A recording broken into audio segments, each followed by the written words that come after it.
Nah, anak-anak, bagaimana kabar hari ini? Semoga semua luar biasa ya. Hari ini kita akan belajar tentang materi SPDP, yaitu seni tari. Nah, kita akan belajar hal-hal apa saja yang harus diperhatikan saat kita berseni tari. Hal utama yang harus kita perhatikan dalam seni tari ada 4. Ini adalah hal dasar atau pokok. Yang pertama adalah wirogo. Ini dalam bahasa Jawa ya. Wirogo. Raga, olah raga atau olah fisik. Berarti ini adalah gerak tubuh kita mulai dari kepala hingga kaki. Yang kedua adalah wiromo. Irama. Berarti gerak kita tadi, gerak tubuh kita harus disesuaikan dengan irama pada musik atau iringan pada seni tari itu. Yang ketiga adalah wiroso. Rasa. Berarti dalam menarikan tarian tersebut, kita harus dapat menghayati tarian yang sedang kita tarikan. Dan wiroso atau rasa ini dapat tampak dari wajah atau mimik kita. Yang keempat adalah wirupo. Wirupo ini lebih dapat kita lihat dari keseluruhan tarian itu. Misalnya tari merak. Maka dari tari merak itu kita dapat melihat seolah-olah kita melihat gerakan-gerakan dari burung merak yang ditampilkan oleh penari. Nah, anak-anak, itu adalah hal pokok atau dasar yang harus selalu diperhatikan saat kita menari. Kita ulang kembali. 1. Wirogo. 2. Wiromo. 3. Wiroso. 4. Wirupo. Nah, berikutnya hal-hal yang harus kita perhatikan saat kita mengadakan atau merancang pertunjukan seni tari.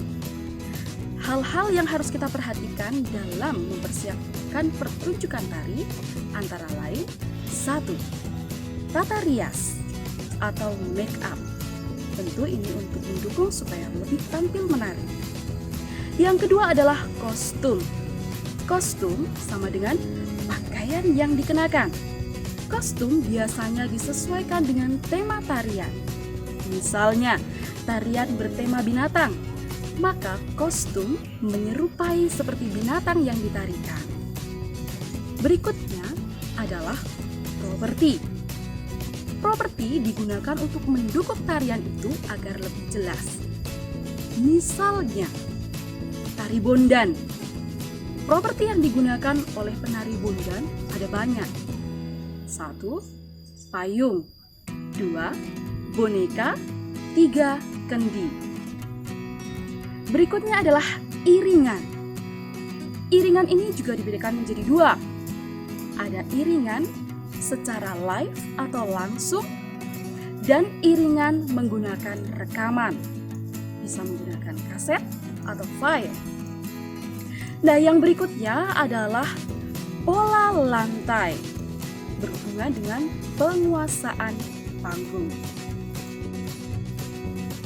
Pola lantai bertujuan untuk 1. Agar tarian menjadi lebih indah dan menarik. Yang kedua, agar tidak terjadi tabrakan antar penari saat bergerak atau berpindah tempat. Yang ketiga, tentu untuk menjaga kekompakan penari. Dan yang keempat, pola lantai menjadi pembeda antara satu tarian dengan tarian yang lainnya. Pola lantai dikelompokkan menjadi 2. 1. Pola lantai yang berupa garis lurus. 1. Garis lurus yang berbentuk horizontal. Lalu ada garis lurus yang berbentuk vertikal. Berikutnya adalah garis lurus yang bentuknya diagonal.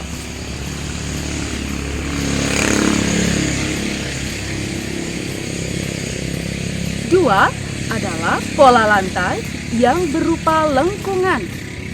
Ada apa saja? Nah, pola lantai yang berupa lengkungan ini terdiri dari setengah lingkaran, baik yang menghadap ke depan maupun ke belakang. Pola lantai yang berbentuk lingkaran penuh. Dan yang terakhir adalah pola lantai yang berbentuk dua lingkaran penuh yang menyerupai angka 8. Nah, anak-anak, itu tadi adalah hal-hal yang perlu diperhatikan saat kita menari atau mengadakan pertunjukan tari. Semoga ini dapat menambah pengetahuan teman-teman. Ingat untuk selalu rajin membaca dan tetap jaga kesehatan supaya kita tetap menjadi anak-anak yang sehat, cerdas. Sampai jumpa.